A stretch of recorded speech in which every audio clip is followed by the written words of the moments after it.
Divine voice of Christ present దివ్య వాక్యం.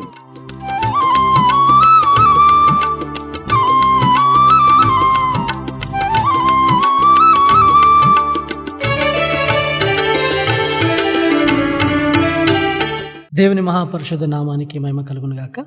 మరొకసారి ఆయన సన్నిధిలో మనము చేరి ఉన్నాము. దేవుని కృప మరి సమయంలో మనము ప్రార్థన చేసుకుని దేవుని వాక్యాన్ని ధ్యానించే వారిగా ఉందామండి. ప్రార్థన చేసుకుందాం. మమ్మల్ని మిక్కిలుగా ప్రేమించి నడిపించే మా ప్రియ పరలోకపు తండ్రి, మీకు స్తోత్రములు నాయన. ఈ సమయంలో మేము ప్రార్థించి మీ వాక్యం వినబోచుండగా మమ్మల్ని నడిపించండి, మాతో పాటు మీరు మాట్లాడండి.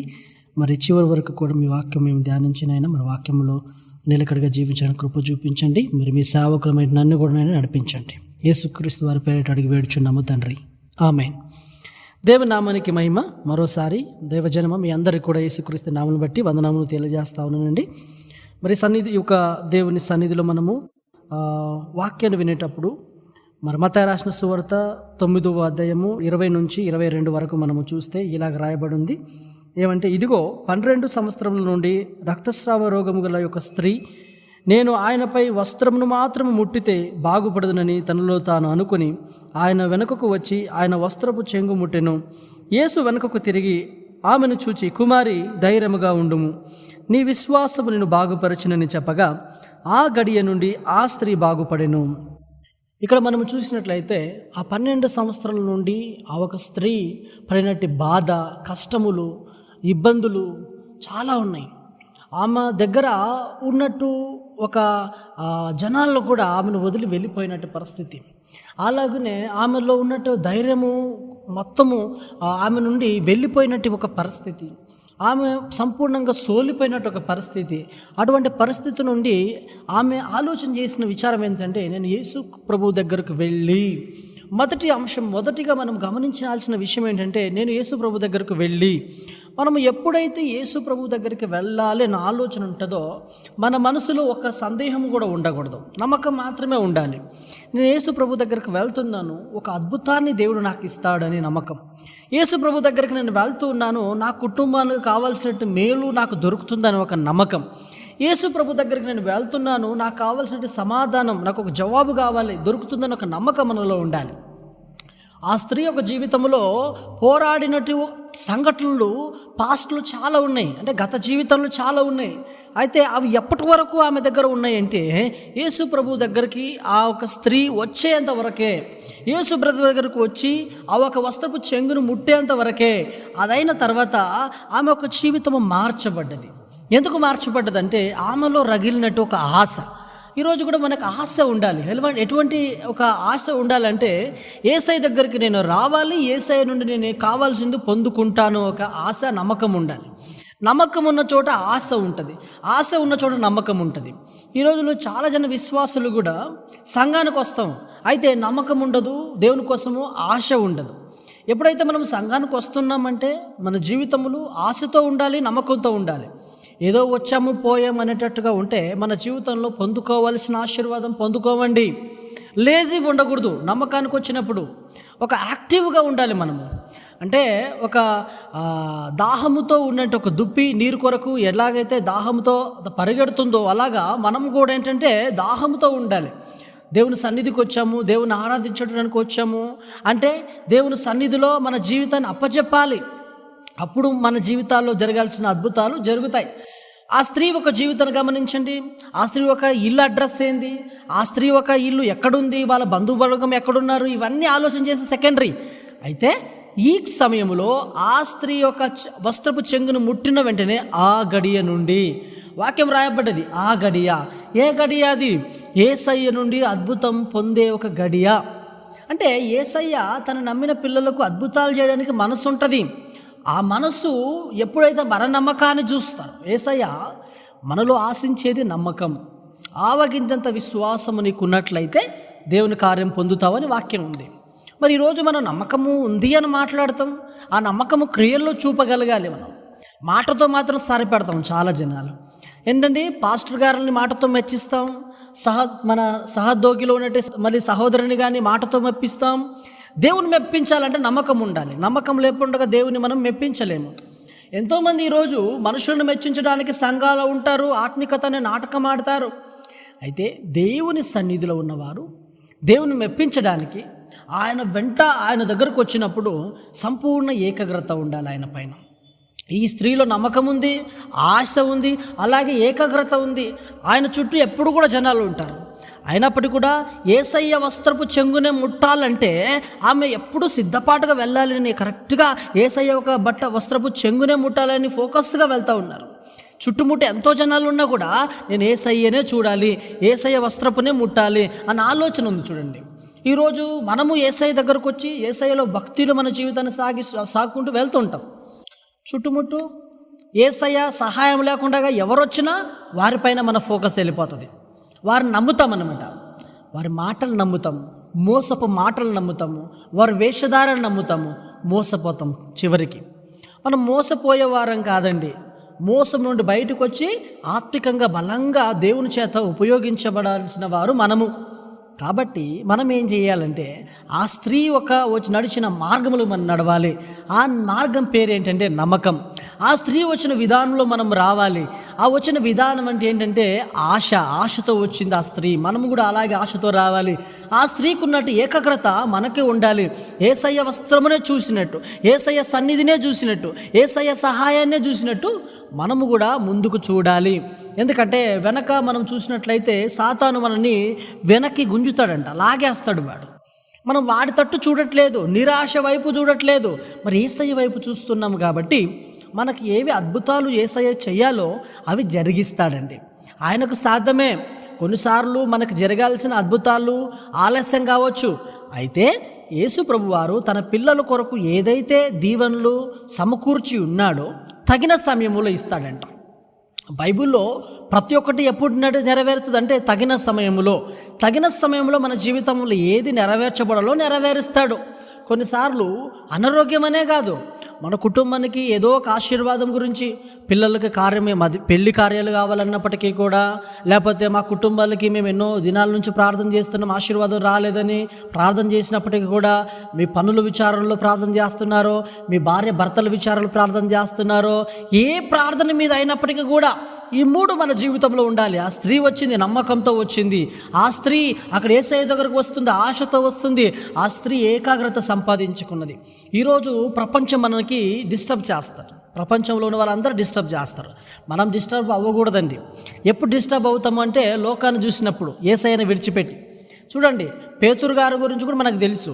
ఆయన కూడా సముద్రం పైన నడిచగలిగాడు. యేసయ్యను చూసి నేను వస్తానన్నాడు. అయితే మధ్యలో ఆ వ్యక్తి ఆ నీటిలో మునగడం ప్రారంభమైంది.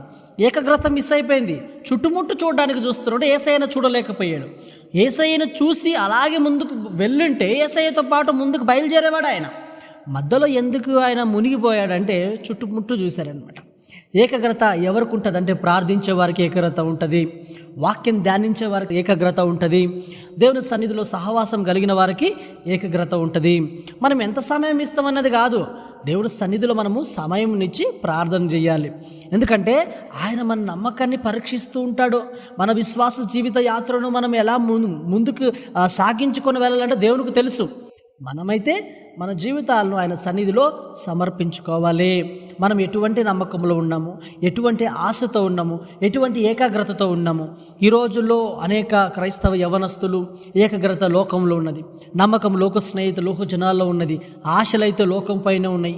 శరీరపు ఆశ, నేత్రపు ఆశ, జీవపు డంబము, ఇవన్నీ ఆశలు వారిపైన అధికారాన్ని సాగిస్తూ ఉన్నాయి. యోసేఫులాగా తీర్మానం మనకుంటే, తిమోతి గారులా తీర్మానం మనకుంటే, దావీదులాగా తీర్మానం మనకుంటే యవనస్తులమై బాగా ఉంటాం. పెద్దలైనప్పటికీ కూడా సంఘములో మనందరూ ఏం తెలుసుకోవాలంటే మనము ఆ స్త్రీలో ఉన్నట్టు ఆ గుణాలు మనలో ఉన్నాయా, మనము కూడా దేవుని సన్నిధికి వస్తున్నాం.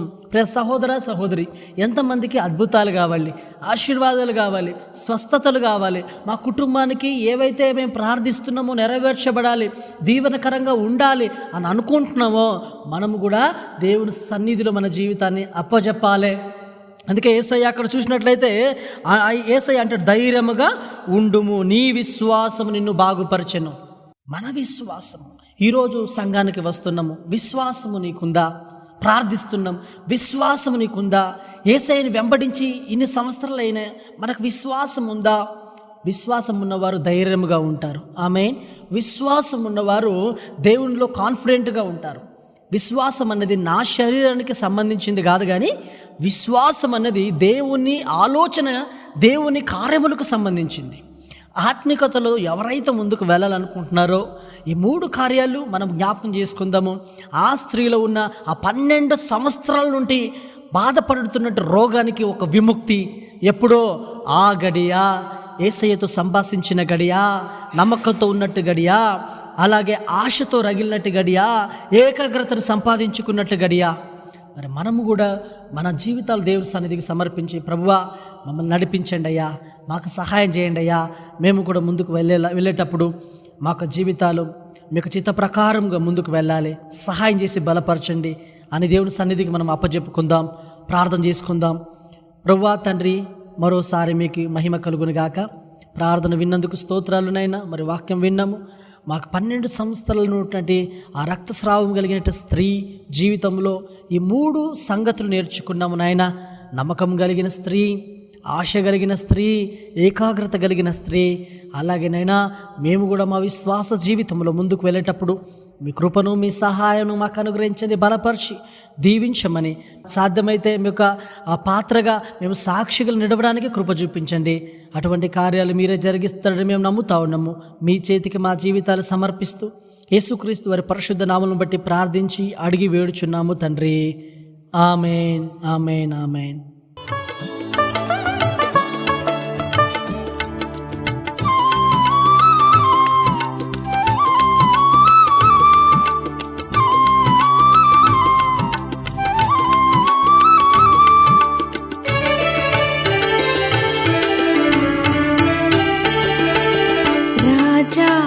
రాజా నా యేసు రాజా, రాజా రాజా ప్రాణేశ్వరా, రాజా రాజా నా యేసు రాజా, రాజా రాజా ప్రాణేశ్వరా, కారుణ్యధామ ఆరాధ్యుడా, ఆదియు అంతము నీవేనయ్యా, కారుణ్యధామ ఆరాధ్యుడా, ఆదియు అంతము నీవేనయ్యా, రాజా రాజా నా యేసు రాజా, రాజా రాజా ప్రాణేశ్వరా.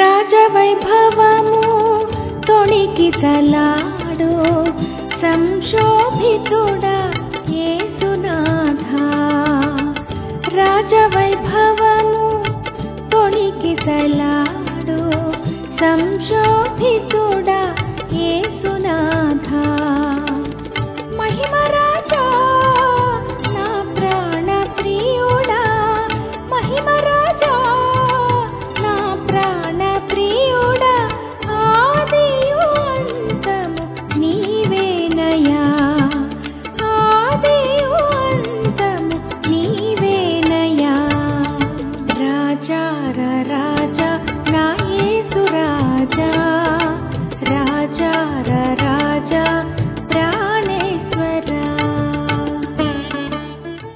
దేవునికి స్తోత్రము. మరి మీలో ఏవైనా ప్రార్థన విజ్ఞాపన ఉన్నట్టయితే మీరు మాకు ఈ నంబర్కు సంప్రదించగలరు. పాస్టర్ యోహాన్ అని బెంగళూరులో ఈవెంజలికల్ చర్చ్ ఆఫ్ ఇండియా ఒక చర్చిలో పాస్టర్గా ఉన్నాము. సో మీరు ఒకవేళ మీ ప్రార్థన విజ్ఞాపనకై సంప్రదించాలని అనుకుంటే ఈ మా ఫోన్ నంబర్ 9945057471. మరోసారి 99 45 05 74 71. దేవుడు మిమ్మల్ని దీవించునుగాక. ఆమేన్. విరజిమ్ముచున్న